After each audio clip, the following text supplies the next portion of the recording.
Hello friends, my name is Behroz and welcome to the channel where I share with you tips, tricks that I read, learn and apply in order to become the best version of myself. I recently went through a tough and stressful situation which activated my monkey mind. Initially, I was all over the place with my mind running endlessly, creating what-if scenarios, calling out all my fears, making me unhappy, even hampering my sleep, making me restless, anxious, and impacting my concentration and focus, and totally impairing my judgment. Because my mind was all full of stress and was constantly engaged, hence I was not able to concentrate and focus on my day-to-day work with regards to my job or with my family or with my habits and routines. For a week, I stopped focusing at work at all. I stopped all my hobbies, even so much so I stopped making YouTube videos and posting content on the social media, which otherwise I regularly do. My mind was totally occupied at all times. It was becoming difficult to slow down and focus and enjoy the present. However, thanks to my strong desire to get out of the situation and bring myself and my thoughts together, I was able to figure out some smart ways in order to tame my monkey mind, which I will share with you in this video. Now, before jumping into how to tame the monkey mind, let me quickly talk about what monkey mind is. Zen Buddhists refer to constant chatter of the mind as monkey mind. As per Buddha, human mind is filled with drunken monkeys flinging themselves from tree branches, jumping around and chattering non-stop. He meant that our minds are in constant motion. Your mind is reading off a laundry list of to-do items, your mind listing its fears, both real and imaginary, your mind recalling hurtful things that have happened in past, your mind judging the present, your mind creating catastrophic what-if scenarios of the future.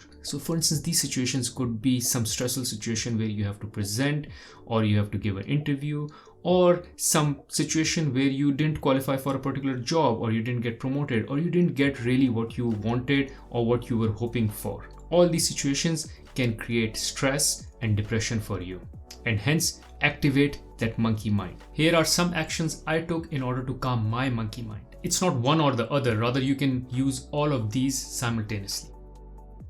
First and very high on effectiveness in the moment is to write down your thoughts. Just like we take notes while sitting in a meeting, or you take a note on what you need to buy from a grocery store. We do all this in order to forget that particular note that we want to take. The idea or the benefit is same with regards to the gain that we make, let's say when we are taking notes in a meeting, or when we are creating our to-do list, or when we are creating a laundry list of grocery items, let's say. We do all this note taking in order to eventually forget and not to keep all those notes or tasks in our memory. So for instance, when I open my refrigerator and I find that we are running out of milk, I'll take a note that next time I go to the grocery store, I have to buy milk.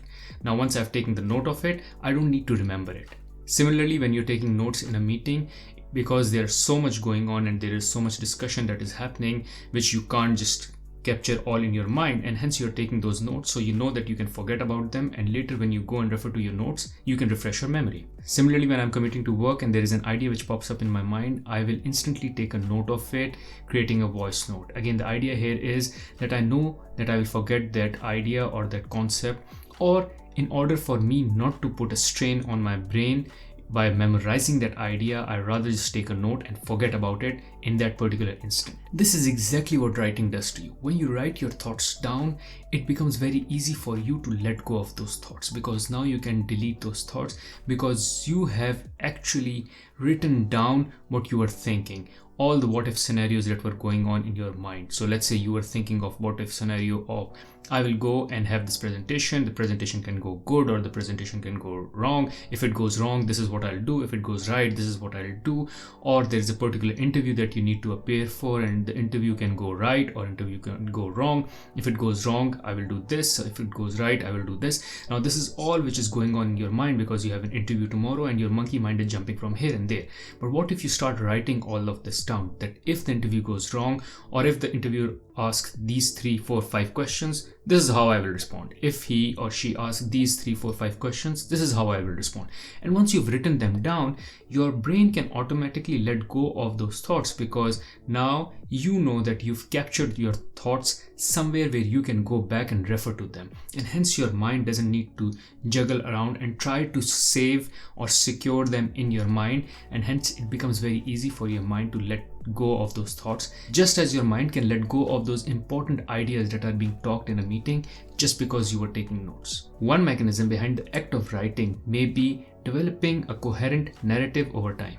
It's the cognitive processing that occurs once one is writing, which actually confers to the therapeutic value of the activity itself.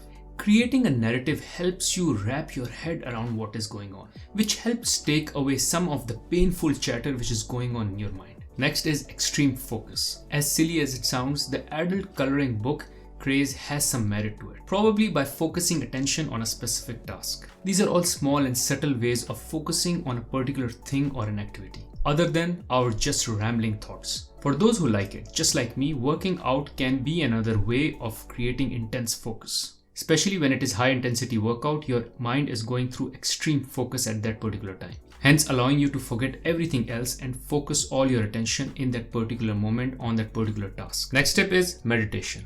Now, one caution here.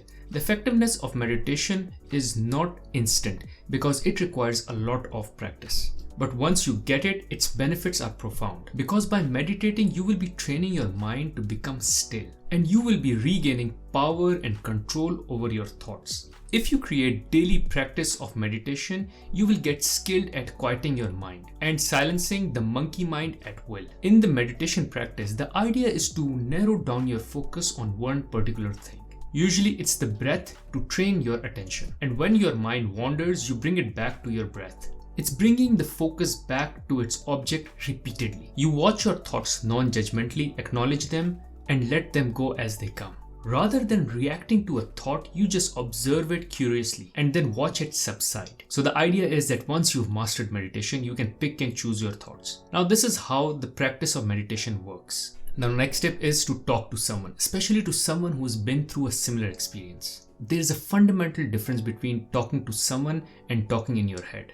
Talking in your head rarely arrives at any great revelations, since what's floating around is just a bunch of thoughts and worries. But the act of verbalizing these thoughts and worries helps you generate a story and then generate a meaning to that story. Also, if you're talking to someone who has already been through that experience, they can exactly tell you how they calmed themselves out of that particular situation. The next and the last one is the idea that this too shall pass. Think of all the times the fears that your mind has come up with which have not actually materialized. There might be some small solace in remembering and reminding yourself on that. So in my situation, I kept telling myself that I've always come out of any tough or tougher situations that I've had in past, and this too shall pass. It's just that I don't know how and when, but eventually it will, just it has done in past. And one bonus one is journal gratitude, which is to review your life occasionally and all the folks and things that you're grateful for. These thoughts or entries in a journal helps us heighten our awareness of life. So in effect, we write to taste life twice, in the moment and in retrospection. Thank you for watching this video. Hopefully this video was helpful and there were certain tips or all of them that you can take and apply in order to get rid of your anxiety and your monkey mind, just as I was able to apply and use them successfully for myself. Thank you.